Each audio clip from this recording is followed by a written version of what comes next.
This started as a normal galactic forum. Ambassadors from most of the Federation's races were filing into the hall, with those that were unable or incapable of attending popping into existence via the holographic projectors attached to their designated podium seats.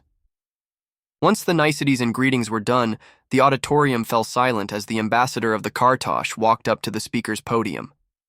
The light made his semi-opalescent skin glow, making his already oversized ears and head look even bigger, placing his 3-digit hand in the air in the universal gesture of greeting.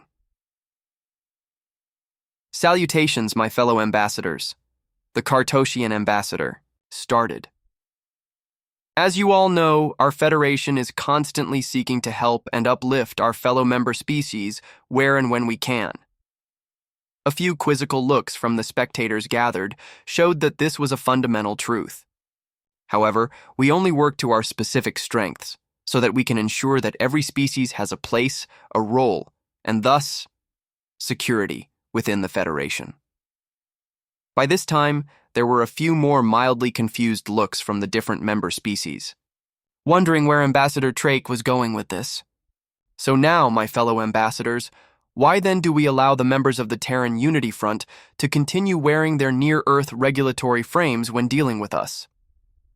You could feel the attention of the hall move from the speaker to the Terran group sitting in the upper balcony of the room. What you could not see was the smirking grin on the face of Ethan Russell, the delegated human ambassador. You may believe that the near-Earth regulatory frames, or NERF suits as the humans call them, are strictly to regulate the humans' environmental and biological needs when dealing with other fellow members, but my sources tell me that even the Mancreans, whose environment is exactly the same as the humans, have never seen one outside of their suit. The Kartoshian pointed at the human delegate. Ethan just tilted his head in an interested gesture.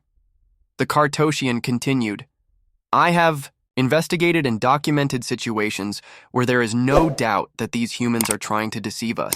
I asked the Federation to listen and look at my findings and to come to the conclusion that humans are attempting to usurp the balance that we have spent hundreds of cycles to achieve by using machines to help them get ahead of the rest of us.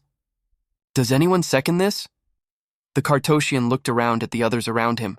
Motions of consent and agreement were signaled all around him as Ethan slowly shook his head and placed a metal-enclosed hand on his forehead. The first thing I noticed was that the ambassadors, when communicating, seem exceptionally quick-witted, adaptable and insightful, and that they may make connections and understand complex ideas faster than other species I have ever met. This leads me to suspect cognitive augmentation. If that is not enough, many species have noticed that humans appear to acquire new languages, customs, and knowledge at an astonishing rate, which in itself might raise suspicions. Many delegates have observed how humans quickly grasp and adapt to alien cultures, which suggests accelerated learning capabilities. Learning our science and culture may take other species years to understand. Humans seem to grasp it the first time. Gestures of consensus and agreements were showing across the hall. A slight murmuring started amongst the collective. Humans wearing NERF suits exhibit an extraordinary level of precision and control in their physical actions, whether it's performing delicate tasks or engaging in complex physical activities. Their level of precision could be a clue that their abilities are being modified. Trake read verbatim from the notes in front of him. Looking up, he gestured to the audience. You have all seen a human doctor. Whether in an operating theater or doing basic health diagnostics, they never falter, never make a mistake, even dealing with exotic members like the Flatoons, whose organs are constantly in motion. Not once have we even noticed a tremble, whether from excitement or fear or exhaustion. Trake puts his tablet down, looking at the people gathered. And then we come to the absolute evidence of this matter, he said, gripping the sides of the podium, looking directly at the Terran podium. And by this, I mean the events of yesterday on Dock 17. Ethan sank further into his seat, setting his hand fully over his visor as if this would make him disappear. As most of you know, there was an accident whereby an unfastened overhanging crane got loose and fell onto the loading area where the Trance delegation was disembarking. An accident, mind you, that should have resulted in the death of at least 5 of the members. However, there were no casualties, no injuries, except for some minor bruising of the Trent ambassador's nestling. What most of you would not know is that, according to the footage of the area, the only thing that was strange was that the location of the Trents moved inexplicably in a fraction of a second. A holographic video started playing overhead. An isometric view of the dock is shown, with the normal, everyday to and fro of a diplomatic loading dock. Then all of a sudden a beam comes crashing down in the middle of the bay, absolutely wrecking the loading machine and some crates. On first look, everything seemed fine until the 1 second of footage started looping. Then you could see the problem. Right where the beam fell down, there are 5 feathered lizard-type beings directly under the beam. Then, as if by magic, they each move about 3 units, 1 meter, in a direction away from the beam. Now, even the religious cult of the quantum expanse would remiss in calling this a miracle. The Cartosian continues. However, our data scientists were able to notice something peculiar. The hologram zooms onto a figure wearing a slightly rounded metal figure made of a dark pearlescent black alloy with a high-visibility vest on, the same style of suit as the Terran ambassador. As it zooms into the figure, the video starts slowing down until it is a frame-by-frame view where you see a human figure standing, disappearing, and reappearing in a slightly different pose. 3 frames looping, there, gone, there again, there, gone, there again. Before anyone asks, the Cartosian interjects, the increasingly loud murmuring and jostling of the room. Yes, we did check, and no, there has been no tampering here. You are all free to request the raw video from the security office. Then turning to the human, he asks, "What do you have to say for yourself?" The sudden hush took over the room as the Terran ambassador stood up and walked down the stairs to the pit where the Cartosh's ambassador stood waiting. Ethan cocked his head to the side and bowed in the traditional Cartosian gesture of gratitude. Drake instinctively bowed as well and moved away from the microphone. Ethan and the rest of the Terran diplomatic team knew that this was coming for a long time. They hoped that it would never come to this, but unfortunately, their time was up. Now. A speech was created for just such an event. He stood in front of the assembly, his face lighting up due to the built-in display in his helmet, showing him the speech that he had drafted. Greetings and salutations, members of the Federation. It is with great sadness that I stand here today. Not because of any wrongdoing, but because after you hear what I have to say, the TUF will need to withdraw from the Federation. The hall exploded with confusion, shouting, and objections from every race represented. Even the normally calm Cartosian started looking nervously at the mob forming. Ethan, having enough of the hubris, took in a deep breath, pushed his voice, amplifier to max, and shouted, "Stop!" Silence flooded the room.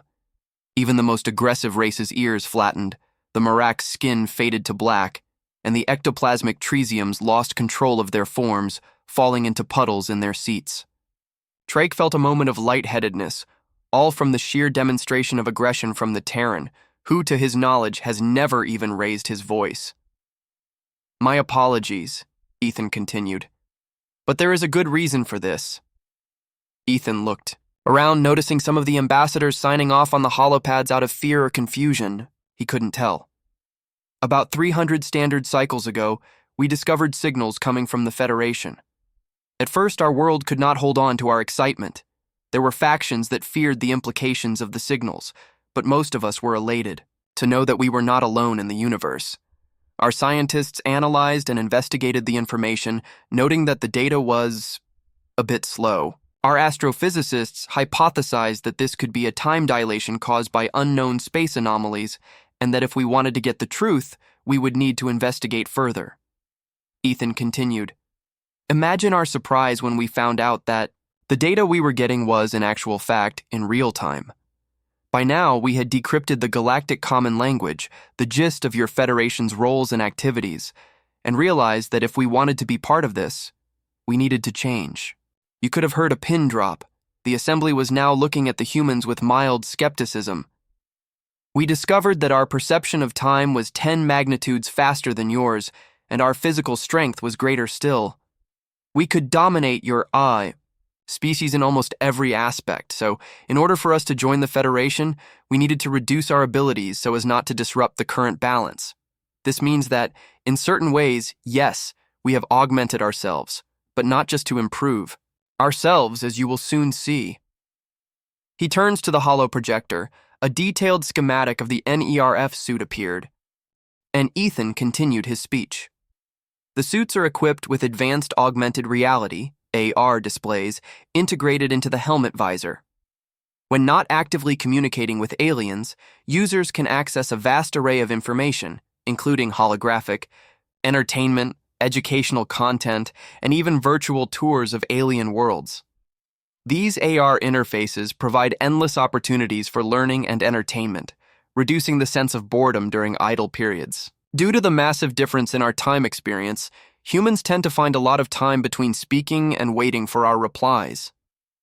Ethan could feel the confusion slowly turning into fear as he continued his presentation. The suits have included neural interfaces where users can engage in mental exercises, puzzles, and creative activities to keep their minds sharp and engaged. They can also access virtual libraries, allowing them to read, learn new languages, or engage in research while waiting for responses from interactions in your real time. These also are used to update our libraries with data, allowing all of us to learn from each other's experiences. The suits also come with built-in productivity tools, enabling users to work remotely or collaborate with their fellow humans. They can engage in tasks such as data analysis, problem-solving, or even artistic endeavors, ensuring that they remain productive even during extended waiting periods. Ethan looked up at the hall. So, when it felt like you were talking to different people during the day, chances you were, as some of the suits are merely drones being controlled by humans in shifts. The fear was replaced by confusion once again. When actively communicating with aliens, the suits can accelerate the perception of time by compressing inputs, making conversations feel more fluid and dynamic. To you, this helps maintain interest and reduce the sense of time dragging on during interactions. So basically, the Nerf suit does assist humans in dealing with other members in the Federation, but not in the way that you thought, where your gravity is averaging at 1 unit per tick squared. However, Earth-in-Earth measurements translates to 0.03 ms per 15 seconds, so Earth's gravity, expressed in Federation standard units, would be approximately 65.4 units per tick squared. A stunned silence shook the crowd as the implications settled in. The suit is designed to slow down our physical abilities. NERF is not an acronym, it's a nickname. Go and check our internet and search for the word Nerf, an image of weapons. That fire foam darts appeared with the words, non-expanding recreational foam. Now search for what does it mean when something is nerfed. A dictionary definition appears verb, used with an object, lowercase slang, in a video game, to reconfigure an existing character or weapon, making it less powerful. We did this so that we could interact with you, learn from you, and, well, be around you, Ethan continues. We knew and understood that if we did not do this, a simple touch from us could injure, maim, or kill you. But now that you know this, we understand that we would be a massive risk to the Federation and will willingly step down from our seat. Just understand that we enjoyed being with you and learning about you, and that we hope to have further engagements with you. And as is Earth custom, if you need any help, don't be afraid to ask. Ethan and his entourage slowly started leaving the hall, with all humans heading to their cruisers and headed back to the Sol system. Extract from the Federation Council meeting star date 245833.2 Trali, a young Cartosian, looks at Trake, now old and frail with uncertainty. You can't be serious. This must be a work of fiction.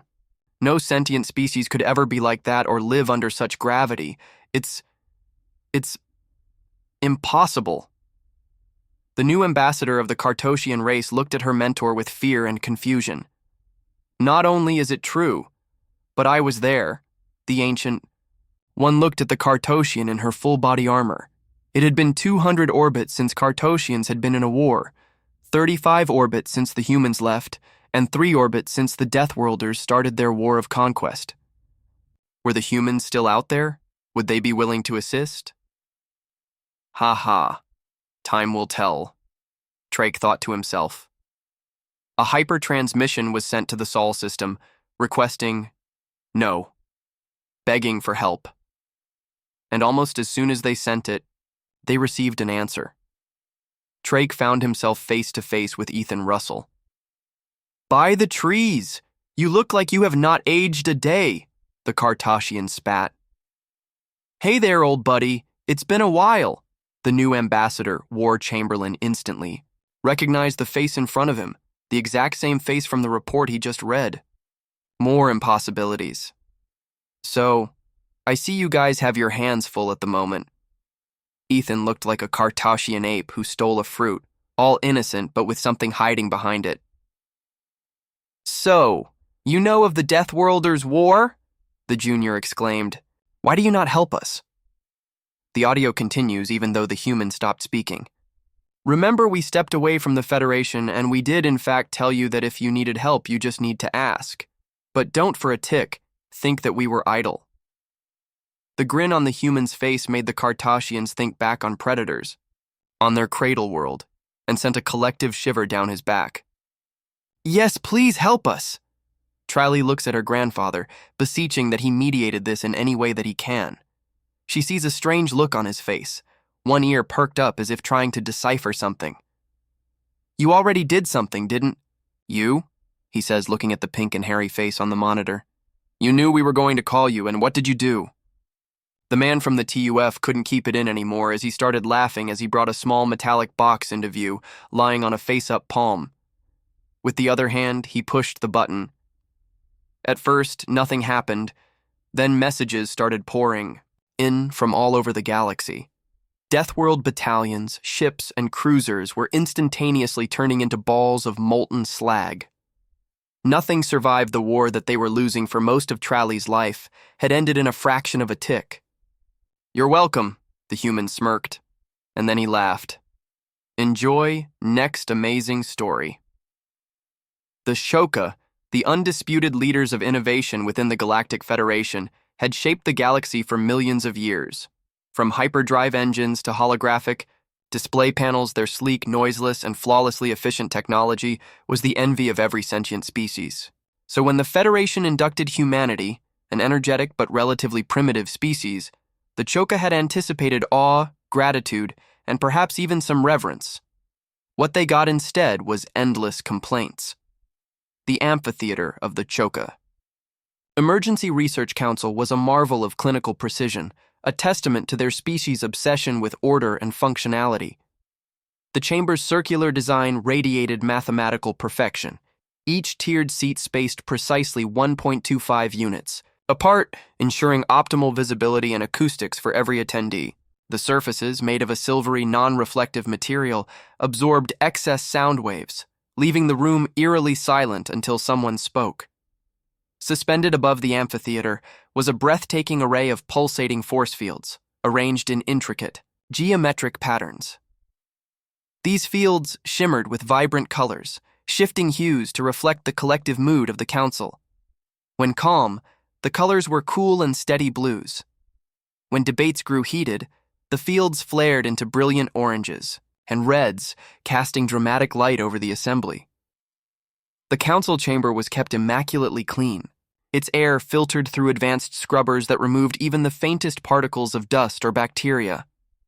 To the untrained eye, the space might have seemed sterile, even lifeless, but to the Ichoka, it was a sanctuary of logic and reason. At the eye, center of the amphitheater, stood a hovering platform, its edges outlined by a thin band of pulsating light.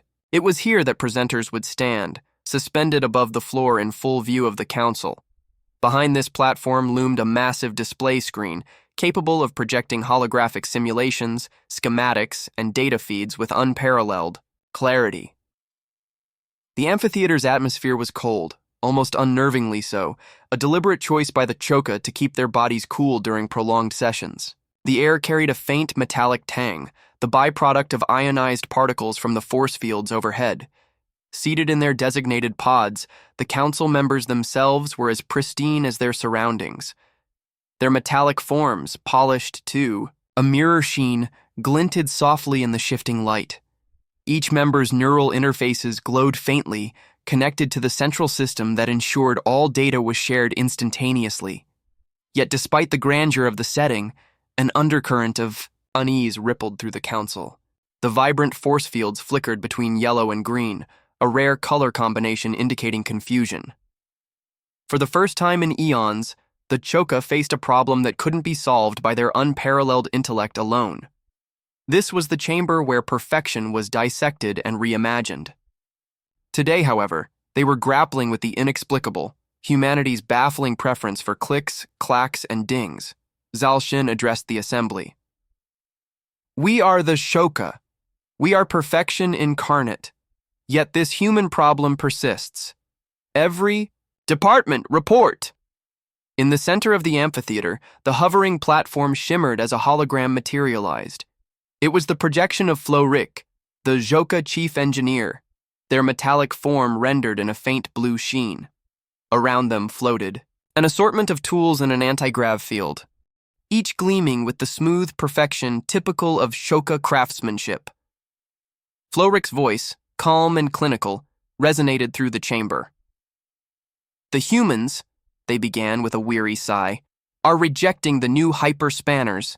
They complain, they don't make the noise. Apparently they are unsure if the tool is functioning because it operates silently." The hologram shifted to reveal an additional figure, a human technician wearing grease-streaked overalls, his image flickering slightly in the projection. He was short and broad, with a perpetually furrowed brow and a wrench slung over his shoulder. His thick Welsh accent cut through the chamber's sterile calm like a rogue asteroid through a planetary ring. "Look, mate," the technician growled, pointing at one of the hyperspanners floating near Florik. "I've told you this a dozen times already. These fancy spanners of yours, aye, they're sleek, they're shiny, they've probably got more computing power than me mum's telly, but they don't bloody work." Florik tilted their head, an expression of Joka patience wearing thin. "The spanners operate at a molecular level, ensuring optimal—" "Oh, shove your molecular level," the technician interrupted, jabbing a finger toward the hologram. "When I'm out there trying to fix a plasma conduit that's one sneeze away from blowing me into space, I don't have time to stare at a little green light and hope it's doing the job. I need to hear the thing go click or whir or something, so I don't end up as a scorch mark on the hull." "But auditory feedback is unnecessary," Florik insisted. "The tool's efficiency is maximized by eliminating redundant—" "Redundant, my arse!" the technician snapped, folding his arms. "You lot have never even set foot on a job site, have you? You don't trust a tool unless you hear it working. I want a spanner that clicks, clanks, and maybe even swears at me a little if I'm using it wrong." A Choka counselor leaned toward Zalshin, whispering in disbelief. "He wishes for his tools to verbally berate him?" "Apparently," Zalshin muttered, their tone suggesting the slow crumbling of their composure. "And another thing," the technician continued, gesturing wildly at the floating spanner. "It's too bloody light.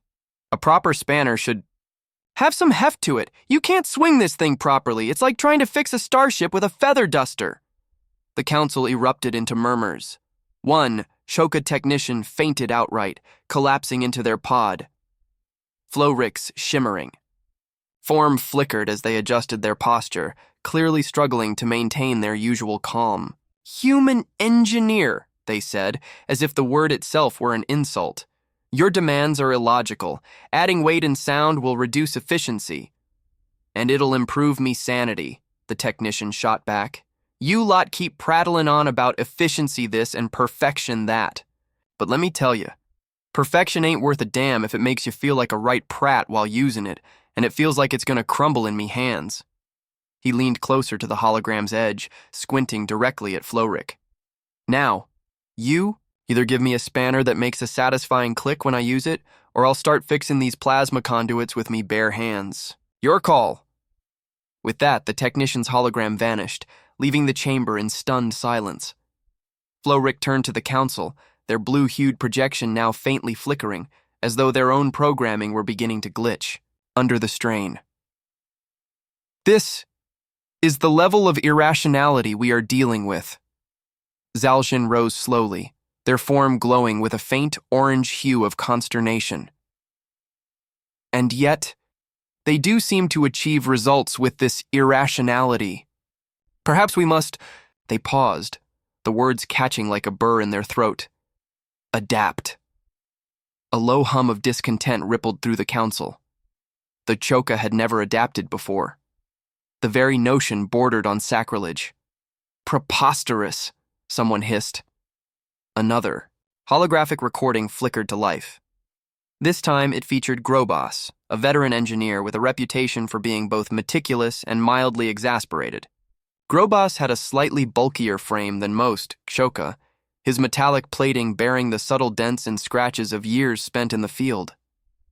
Hovering alongside him was a human, a stout, red-haired woman with piercing eyes, wearing grease-streaked overalls emblazoned with the patch Texan Engineering Corps.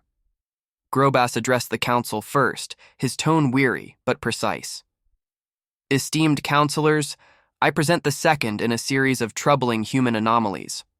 However, he added, I am sensing a pattern, as you will soon see. The hologram shifted, zooming in on the Texan engineer. She had her hands on her hips, her stance conveying the kind of stubborn defiance that only someone from a place called Texas could muster. Now listen here, she began, her drawl thick and unapologetic. I've been working on ships since. I was knee-high to a plasma conduit, and I'm telling y'all straight, these climate systems y'all built are too dang quiet. Grobas, clearly uncomfortable, interjected in the recording, but silence is an indication of peak efficiency. Noise would only indicate the Texan engineer cut him off with a sharp wave of her hand. Efficiency, schmefficiency. What am I supposed to do when I'm sitting in a reactor bay and the air gets too still? How am I supposed to know if the system's even working?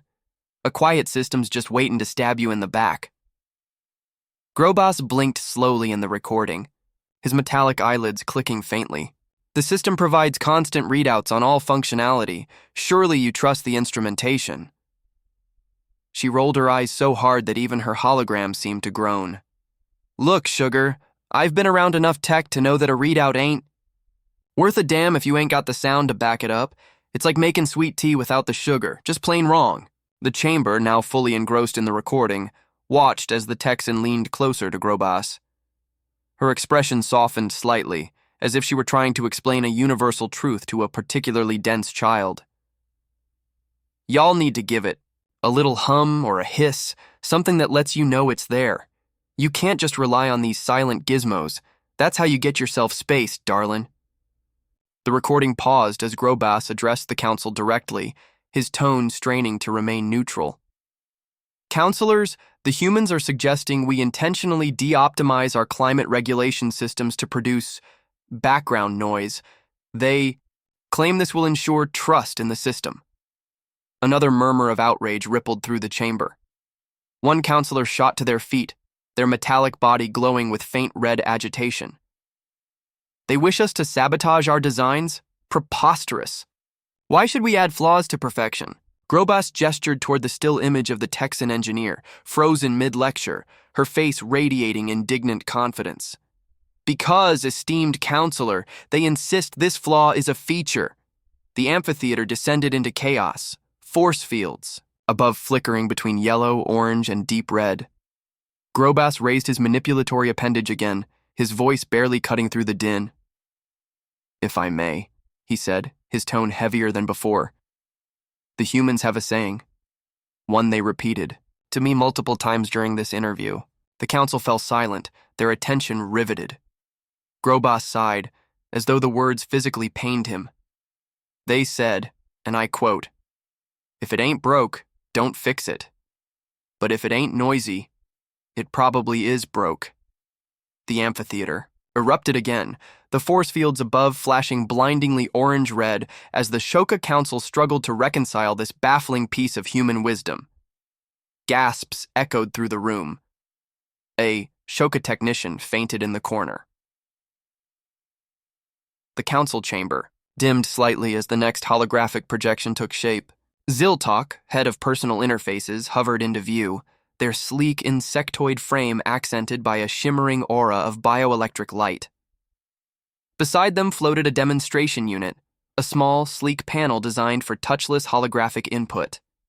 It shimmered in an array of colors, clearly an advanced piece of Shoka engineering. Ziltok addressed the council with a tone of reluctant resignation. Counselors, It has come to our attention that human workers universally despise our silent holographic input systems. A collective gasp rippled through the room. The pulsating force fields above flickered to an agitated orange. Ziltok continued, their mandibles clicking in irritation.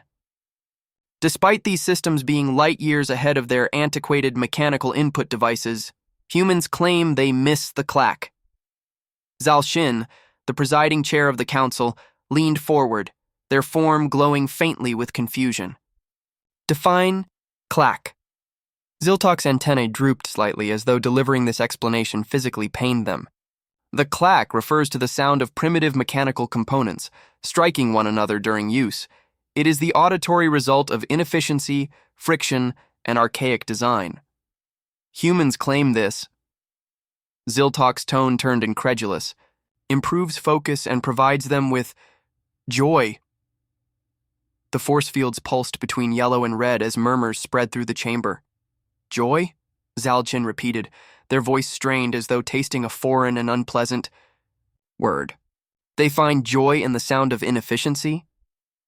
Yes, Ziltok said, their posture slumping slightly. We have attempted to replicate the effect in our holographic systems. Watch. The demonstration panel emitted a faint hum as Ziltok activated it, conjuring a glowing, silent interface. Their appendages moved deftly over the inputs, completely noiseless save for the faint shimmering of the projection. This, Ziltok explained, is our current state-of-the-art interface. Silent, efficient, and... A human voice suddenly cut in, clearly part of a recorded interaction. It was sharp, sarcastic, and unmistakably annoyed. Brilliant, mate. It's so quiet I could fall asleep using it. The counselors gasped again. Ziltok winced as they activated the second demonstration. The same holographic interface appeared, but this time as they moved their appendages over it, a series of loud, sharp, click-clack sounds accompanied every motion. This is our prototype with auditory feedback. Ziltok's voice dipped into outright disdain as the demonstration continued. The recorded human voice returned, this time with enthusiasm. Now that's what I'm talking about. Feels like I'm actually getting something done. Love that clack, clack, clack sound. Ziltok paused the recording, their mandibles trembling. As you can see, humans overwhelmingly prefer this abomination of sound to our silent, efficient design. Zalshin buried their metallic face in their appendages. Why? They groaned. Why do they require such barbarism? Ziltok straightened, their demeanor now stiff with indignation. We conducted extensive studies, Counselor. It appears the sound provides humans with a sense of accomplishment. They equate the tactile and auditory feedback with productivity. Without it, they feel as though they are typing into the void. Another counselor leaned forward, their tone sharp with disbelief. But the void is silent. The void is efficient. Should they not aspire to such perfection? Apparently not, Ziltok replied grimly. They want their keyboards to make noise, to click, clack, and even rattle. They find the absence of such disorienting. The murmurs in the chamber swelled into an outright uproar.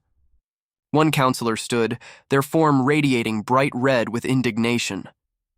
Are you suggesting we regress our technology, our pride, to accommodate their primitive whims? Ziltok sighed. I am not suggesting it.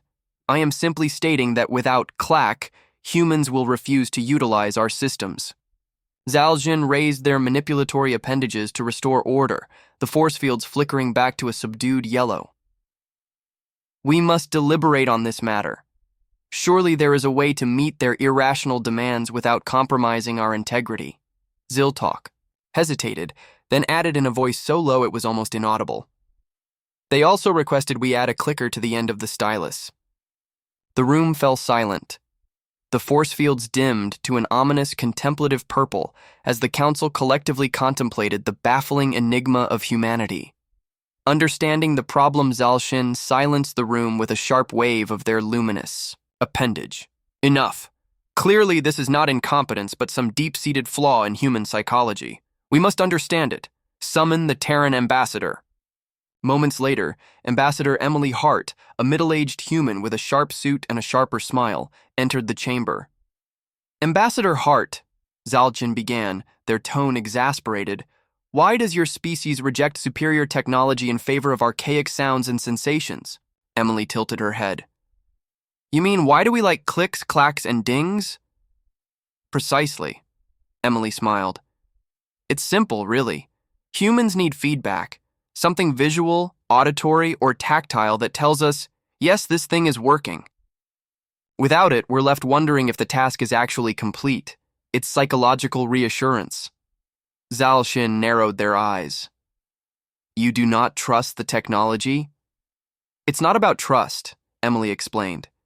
It's about connection. When I press a button and hear a click, I know I've done something. The sound is like a little high five from the universe. Without that, we feel disconnected from the process. The council murmured as they processed this revelation. Zalchin leaned forward. If we modify the devices to produce these primitive sounds, will humans finally approve them? Emily grinned.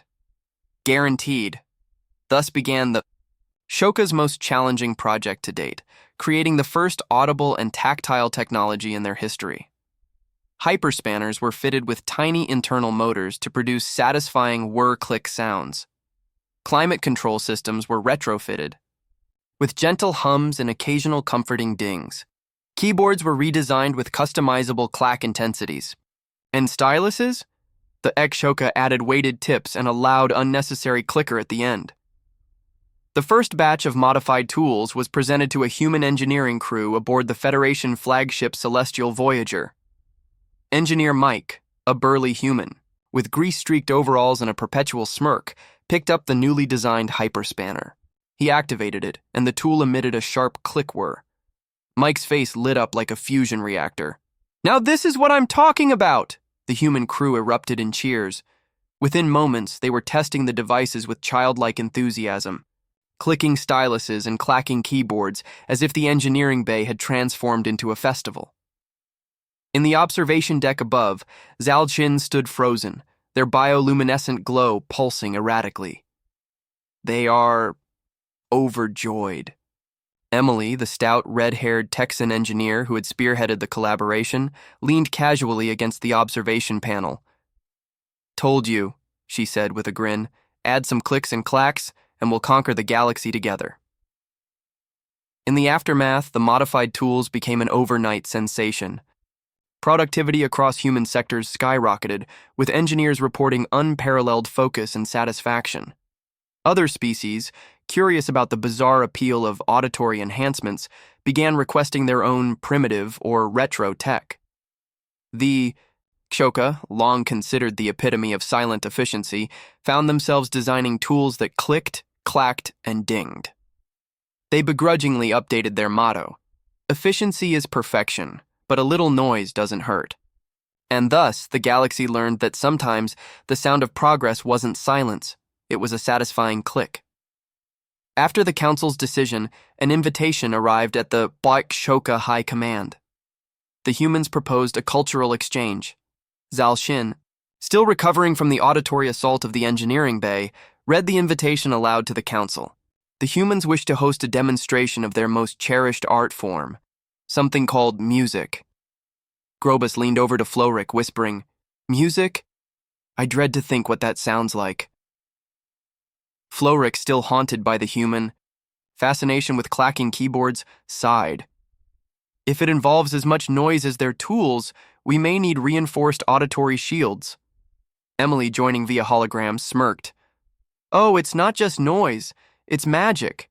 Bring your best soundproofing. Tech, you're in for a treat. And so, the next great adventure in intergalactic relations began, with a click, a clack, and a beat that no species would soon forget. Thanks for diving into this story with me. Don't miss out on the next one. Hit that subscribe button. Give this video a big thumbs up and drop a comment below with your thoughts. I'd love to hear what you think.